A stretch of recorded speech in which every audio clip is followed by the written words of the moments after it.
अमरावती महानगरपालिकेच्या राजकारणात अत्यंत महत्त्वाच्या मानल्या जाणाऱ्या स्थायी समिती सभापतीपदी अविनाश मार्डीकर यांचा पदग्रहण सोहळा 8 मार्च 2026 रोजी मोठ्या उत्साहात पार पडला. महानगरपालिकेतील स्वर्गीय सुदामकाका देशमुख सभागृहात आयोजित या कार्यक्रमाला राजकीय क्षेत्रातील दिग्गज नेत्यांची आणि मान्यवरांची उपस्थिती होती. या सोहळ्याला शहराचे प्रथम नागरिक महापौर श्रीचंद तेजवानी, राष्ट्रवादी काँग्रेस पक्षाचे महासचिव तथा आमदार संजय खोडके, आमदार सुलभा खोडके, उपमहापौर सचिन भेंडे, पक्षनेते चेतन गावंडे आणि विविध पक्षांचे गटनेते व नगरसेवक उपस्थित होते.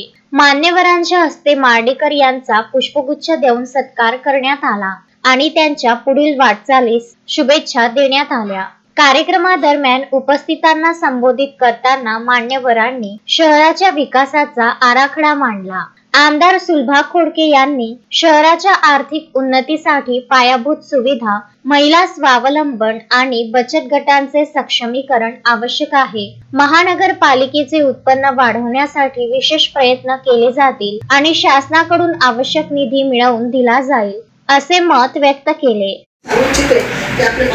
खूप चांगले आहे. बावनकुळे साहेब पॉझिटिव्ह आहे, अमरावतीसाठी खूप पॉझिटिव्ह आहे आणि कुठल्याही टीपीसीच्या मीटिंगमध्ये असेल, महानगरपालिकेचा विषय असेल तर त्या ठिकाणी असणाऱ्या पॉझिटिव्ह प्रमाणे त्या ठिकाणी अमरावती महानगरपालिकेला ज्या पद्धतीने आपल्याला देता येईल त्या पद्धतीनं पैसे देण्याचा प्रयत्न करतात. आणि आपल्याला माहीत आहे की महानगरपालिकेचा विषय असेल कारण माझा पूर्ण 100% मतदारसंघ हा शहरी आहे आणि ह्या शहरी भागातल्या ज्या काही अडचणी आहेत त्या ठिकाणी विधानसभेमध्ये प्रत्येक अधिवेशनाच्या दिवसांमध्ये मांडत असते आणि त्यातून आपल्याला खऱ्या अर्थानं हा पैसा आमच्या सन्माननीय दादा होते. सन्माननीय दादाच्या माध्यमातून आम्हाला त्या ठिकाणी गावगावे ज्या ज्या याच्यासाठी पैसे मागितले तर मूलभूत असेल, नगरोत्थान असेल, नगरविकास असेल आणि अशा माध्यमातून पर्यटन असेल आणि अशा माध्यमातून आपण त्या ठिकाणी आपण पैसे आणण्याचं काम केलं आणि आता सन्माननीय दादा आपल्याला आले निघून गेले.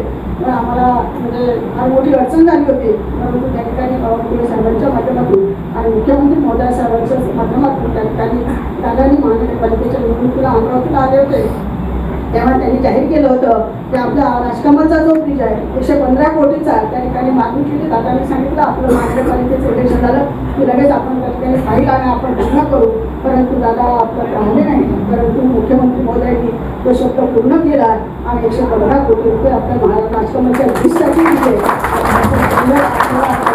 पैसे आलेले आहे त्याच्यामुळे आता श्रेय घेण्याचं काम वेगळे लोक करतात, बोलत नाही, पत्र देत नाही, काहीच नाही आणि सांगतात की आम्ही आणले. परंतु असा हा आपला विषय आहे म्हणून या ठिकाणी सांगू केलं. आणि आपल्या वरच्या याच्यामध्ये महायुतीचं सरकार आहे आणि आपण या ठिकाणी महानगरपालिकेमध्ये सुद्धा आपण महायुतीचं सरकार आहे. त्याच्यामुळे मला असं ठिकाणी वाटतं की या ठिकाणी अडचण निर्माण होणार नाही. पण अविनाश भाऊ तुमची जबाबदारी खूप वाढलेली आहे. आपल्याला या ठिकाणी पैशाचं ओघ आणण्यासाठी, पैशाचं स्तोत्र वाढवण्यासाठी या ठिकाणी आपल्याला प्रयत्न करायचे. आपण कशा माध्यमातून पैसे कशातून आपण आणणार आहे. मागच्या वेळेस आपण मोजणी केली, घर टॅक्स आपल्याला फार कमी येत होता आणि घर टॅक्स कमी येत असल्यामुळे आपल्याला उत्पन्न साधन नव्हतं, पण आपण मोजणी केली प्रत्येक घराचं तर मला वाटतं 30 कोटी येत होते आणि आता 30 कोटीच्या वरून आपण 81 कोटीवर गेलं. तसं तर 140 कोटी यायला पाहिजे होते पण ते काही अजून आपण तिथपर्यंत पोहोचलो नाही. का कारण आहे ते माहीत नाही. आता या महापौर आपण सगळ्यांना आपल्याला तो बघायचं आहे आणि आपण 140 नाही 160 कोटीपर्यंत जाऊ शकतो अशा पद्धतीचं आपलं ते तयार आहे. पण आता 160 कोटी रुपये कारण शेवटी आपण महानगरपालिका चालवायचं, महानगरपालिकेच्या माध्यमातून काम करताय. सगळेच कामं आपण शासनाकडनं पैसे आणून करतो म्हटलं तर होत नाही. तर महानगरपालिकेचं सुद्धा स्तोत्र आपल्याला वाढवा लागेल आणि त्याच्या आपल्याला या ठिकाणी लोकांवर सुद्धा बोजा पडणार नाही. पण या ठिकाणी महानगरपालिकेच्या नगरसेवकांना सुद्धा आपल्याला काही निधी देता येईल, काम करता येईल यासाठी जो प्रस्ताव आपला आहे. आज 40 कोटी 30 कोटीवरून आपण 81 कोटीवर गेलो आणि आपल्याला 160 कोटी आपल्याला कसे वसूल करता येईल, त्यातून सामान्य माणसाला सुद्धा न्याय कसा मिळत आहे. कारण आपल्याला माहिती आहे त्यावेळेस त्या ठिकाणी महानगरपालिकेच्या माध्यमातून मोठी झाली 5% त्या ठिकाणी वाढलेली होती. म्हणजे ज्या लोकांना 100 टॅक्स येताना 500 रुपये टॅक्स आपण सन्मान्य दादांनी तो टॅक्स कमी करून जुन्याच पद्धतीने आपण टॅक्स दिलेला आहे. फक्त घराची मोजणी वाढली आणि मोजणी असल्यामुळे लोकांना टॅक्स येत होता. आता आपल्याला लोकांवर बोजा नाही टाकायचा पण मोजणी केल्यामुळे त्या मोजणीप्रमाणेच आपल्याला पैसे घ्यायचे म्हणून वसुलीची जी यंत्रणा आहे त्या माध्यमातून आपण या ठिकाणी हे उत्पन्न सुद्धा वाढवं आणि इतर काही स्तोत्र आहे त्यामध्ये महानगरपालिकेच्या माध्यमातून त्या जुन्या बिल्डिंग्स आहे, महानगरपालिकेचे जे आपल्या टावर आहे त्याला सुद्धा आपल्याला कसं करता येईल, युटिलाइज करता येईल, आपल्याला कसं उत्पन्न वाढवता येईल. कारण उत्पन्न असेल साधं का आपल्या खुर्चीवर बसल्यानंतर महापौर तुम्ही असेल, स्टँडिंग कमिटी चेअरमन असेल किंवा या ठिकाणी चेतन गावंडे असेल आणि असणारे सगळे नगरसेवक मिळून या ठिकाणी आपल्याला लोकांवर सुद्धा बोला पडला नाही पाहिजे, पैसे सुद्धा आले पाहिजे आणि काम सुद्धा झालं पाहिजे. म्हणजे अशा माध्यमातून आपण या ठिकाणी काम केलं तर निश्चितच त्या ठिकाणी महानगरपालिकेच्या माध्यमातून उत्पन्न वाढेल, कामं होईल. तर आमदार संजय खोडके यांनी महानगरपालिकेच्या विकास योजनांमुळे शहराच्या प्रगतीला गती मिळेल, राज्य शासनाने रस्ते विकासासाठी मोठ्या प्रमाणावर निधी दिल्यामुळे पालिकेवरील भार कमी झाला आहे. आगामी काळात मुख्यमंत्री आणि पालकमंत्री यांच्या माध्यमातून प्रलंबित कामांची पूर्तता केली जाईल. महापौरजी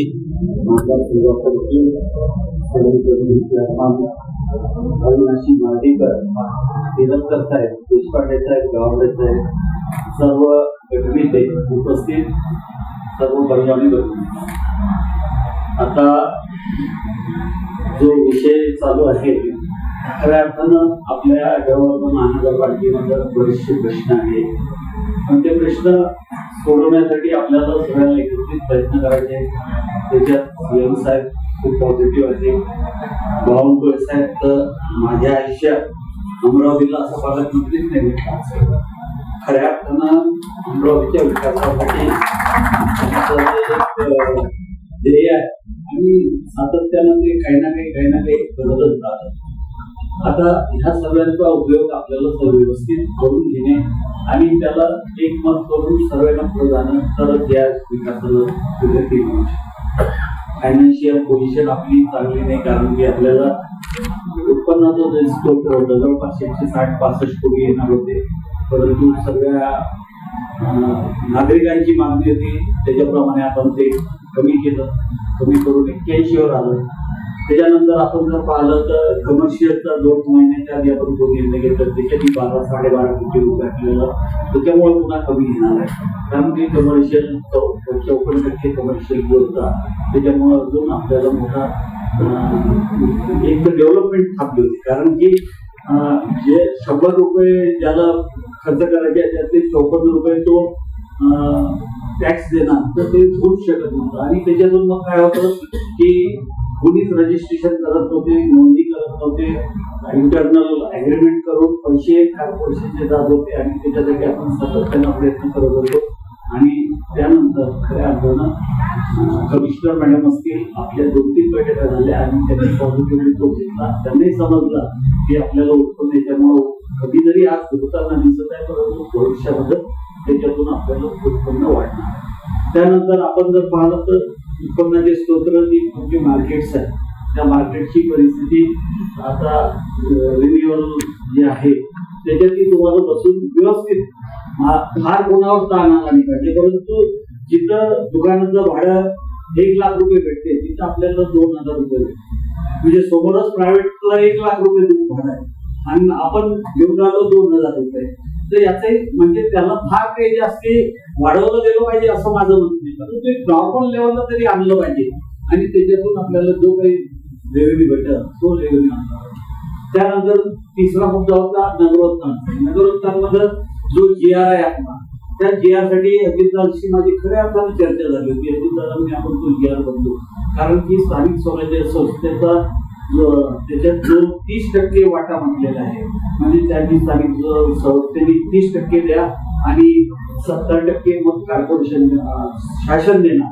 तर मी दादाला म्हटलं होतं की बाबा याच्यामुळे सगळ्या मोठ्या महानगरपालिका आहेत ते पैसे घेऊन जातात आणि छोट्या ज्या महानगरपालिका आहेत त्यांना पैसे भेटत नाही, कारण की ते तेवढं कॉन्ट्रिब्युशन देऊ शकत नाही. तर आपल्याला त्याच्यात बदल करायला पाहिजे.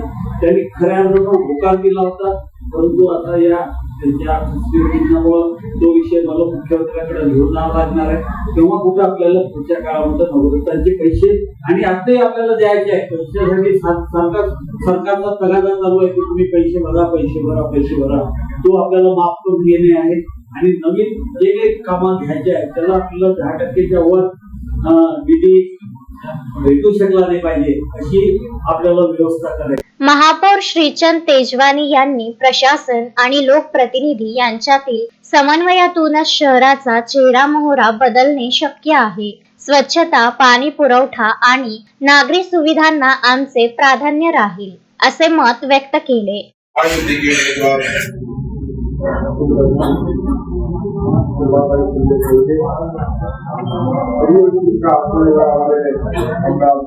खोटे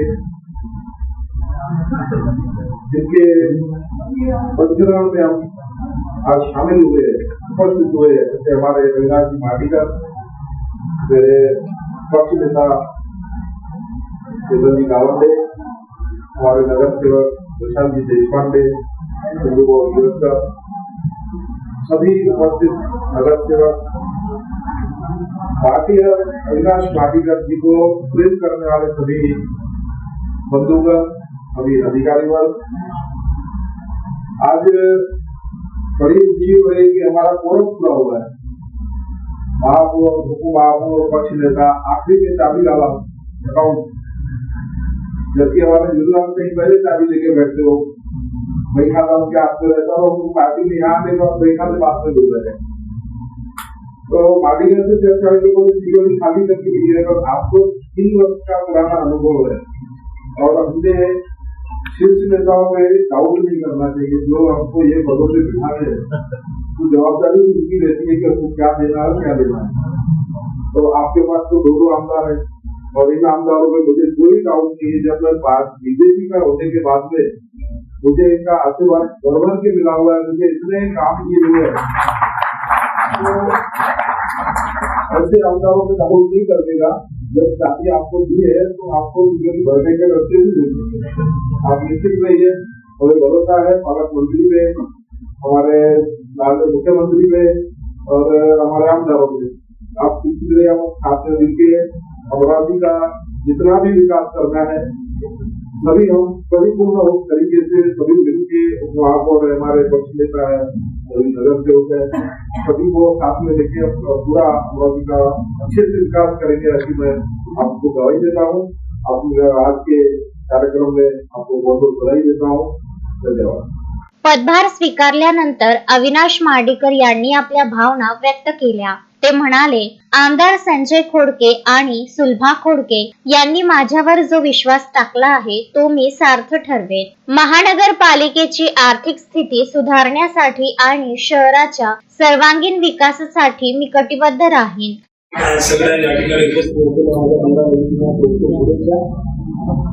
या ठिकाणी स्थायी समितीचं पदाचा पदग्रहण करत असताना अमरावती महानगरपालिकेचे सन्माननीय महापौर या ठिकाणी बोलले कि अमरावती महानगरपालिका में आपके पास 2 आमदार है, वो अपनी डिग्री भर्ती देने वाले हैं, इसके कुछ वो भर्ती देने वाले हैं। और महानगरपालिकेचा विषय असा आहे, आर्थिक स्थिती कशी असली तरी महानगरपालिकेने बंद पडलेली आहे, ही परिस्थिती अशी आधी असली होती, आता राहणार आहे। या महानगरपालिकेत 3 प्राधिकरण आहे। त्या 3 प्राधिकरणापैकी पहिलं प्राधिकरण म्हणजे धोरण ठरवणे, पॉलिसी ठरवण्याचं प्राधिकरण म्हणजे सन्माननीय महापौर। दुसरं प्राधिकरण या महानगरपालिकेची आर्थिक व्यवस्था सुरळीत करण्यासाठी स्थायी समिती, आणि तिसरं प्राधिकरण म्हणजे आयुक्त या महानगरपालिकेच्या आर्थिक व्यवस्थेचा आणि सर्व रंगाळा घालून त्याला खऱ्या अर्थाने इम्प्लिमेंट करण्याची जबाबदारी आयुक्त असलेली प्राधिकरण। आता या ठिकाणी सगळ्यांनी बोलून गेले की महानगरपालिकेची तिजोरी आणि चावी कुठेकडे, मला असं वाटतं तिजोरी आपल्याकडे आहे, चावी आयुक्ताकडे, तिजोरी कडून पण चावी आयुक्ताकडे असल्यामुळे ज्या ज्या ठिकाणी आपण तरतुदी करणार आहोत, ज्या अर्थसंकल्पीय तरतुदींना बजेट तयार होणार, त्या बजेटमध्ये ज्या ज्या तरतुदी देणार आहे त्या तरतुदी या वर्षात ठरवून की फुगून न देता वस्तुनिष्ठ अर्थसंकल्प द्यायचा, जेणेकरून अमरावती महानगरपालिकेवरती जे दायित्व आहे ते दायित्व कसं दिलं जातं। पालकमंत्री महोदयांनी कालच सांगितलं की अमरावती महानगरपालिकेला निधीची कमतरता पडू देणार नाही, परंतु काही गोष्टी त्यांनी परस्पर तिकडच्या तिकडे एक महाराष्ट्र राज्य पायाभूत सुविधा विकास मंडळ निर्माण करून त्या हेडवरून सगळे शासनाचे येणारे पैसे वाढते झाले, हरकत नाही, चालेल, तरी पण त्यांनी सांगितलं। आणि आता आदरणीय मोदी सांगितलं की अमरावती महानगरपालिकेला, त्यांनी पण सांगितलं की अमरावती महानगरपालिकेला यावर्षी आम्ही 100 कोटी मागितले, पण माननीय मुख्यमंत्री महोदयांनी 50 कोटी त्यासाठी दिले। निश्चितपणे अमरावती महानगरपालिकेला विकासासाठी निधी उपलब्ध करून देणारे दोन्ही विद्यार्थी आणि राज्याचे माननीय मुख्यमंत्री आणि पालकमंत्री सुद्धा आपल्यासोबत आहे। आपण महानगरपालिकेच्या प्रत्येक खेळवरून लोकांना न्याय देण्यासाठी बजेटरी योजना करणार आहे, परंतु ती बजेटरी योजना मला असं वाटते कमी पडत आहे। त्यामध्ये प्रत्येक ठिकाणी चौकटी दिल्यानंतर ती पूर्ण व्हावी त्यासाठी उत्पन्नाचे धोके निर्माण करणं तेवढंच गरजेचं आहे. कारण उत्पन्नाचे धोक निर्माण करण्यासाठी आता सांगितलं आहे सगळ्यात महत्वाचा विषय आष्टीकर साहेबांनी ज्या पद्धतीनं टॅक्सची वाढ केली होती त्याला ब्रेक लावण्याचं काम सगळ्यांचं सुरुवातीने संधी केलंय त्यांचं या ठिकाणी मनापासून अभिनंदन केलं पाहिजे. महानगरपालिकेला म्हणजे जे 35 ते 40 कोटीचं उत्पन्न होतं आज सगळ्या अमरावती शहराचं असेसमेंट झाल्यानंतर मोजमाप झाल्यानंतर प्रत्येक घरावरती टॅक्स वाढला त्यातून 81 कोटीपर्यंत आता उत्पन्न गेलं आहे. मला वाटतं ते 94 कोटीपर्यंत आहे परंतु 81 कोटी आपल्याला 81 कोटी आला आहे. 81 कोटीचे नंतर अजूनही बऱ्याच काही व्यवस्था त्यामध्ये मला वाटते व्हायच्या आहे. बाजारभाव अजून उत्पन्न आहे परंतु अमरावती महानगरपालिकेला मिळालेले 81 कोटी उत्पन्न आहे. 81 कोटी पूर्ण मिळाले कारण पूर्ण आपल्या वसुली होत नाही. आता हे मला वाटते पुन्हा आपल्याला 100% अनुदानाची व्याजाचा अनुदान द्यावं लागेल तेव्हा म्हणजे व्याज लोकांना माफ करावं लागेल तेव्हा पुन्हा टॅक्स भरला जाईल. परंतु या ठिकाणी आदरणीय संजय बोलले की अमरावती महानगरपालिकेला 6,41,000 लोकसंख्या असताना आपण 2015-16 एलपीडीच्या माध्यमातून उत्पन्नाचा जे उत्पन्न होतं ते आपण शासनाला दिलं होतं. परंतु आज आपल्या अमरावती महानगरपालिका क्षेत्रात जवळपास 9 लोकसंख्या झाली आहे. या सोहळ्याला यश खोडके, माजी महापौर किशोर शेडके, राष्ट्रवादी काँग्रेसचे जिल्हाध्यक्ष प्रशांत डवरे, विविध विभागांचे उपायुक्त, मुख्य लेखाधिकारी आणि मोठ्या संख्येने कार्यकर्ते उपस्थित होते. Vidarbha news bureau, Amravati. Shraddha family shopping में जाएंगे हम सभी, साड़ियों की नई डिजाइन देखो यहीं से लाएंगे. श्रद्धा फैमिली शॉपिंग में जाएंगे हम सभी, लेडीज जेंट्स बच्चों की हर फैशन लाएंगे सभी. फैशन के सफर में आप भी आगे ही आगे बढ़ते चलिए क्योंकि बिजीलैंड का सबसे बड़ा आलीशान भव्य showroom Shraddha family shopping and mall, Busyland complex, Nandgaon Peth, Amravati.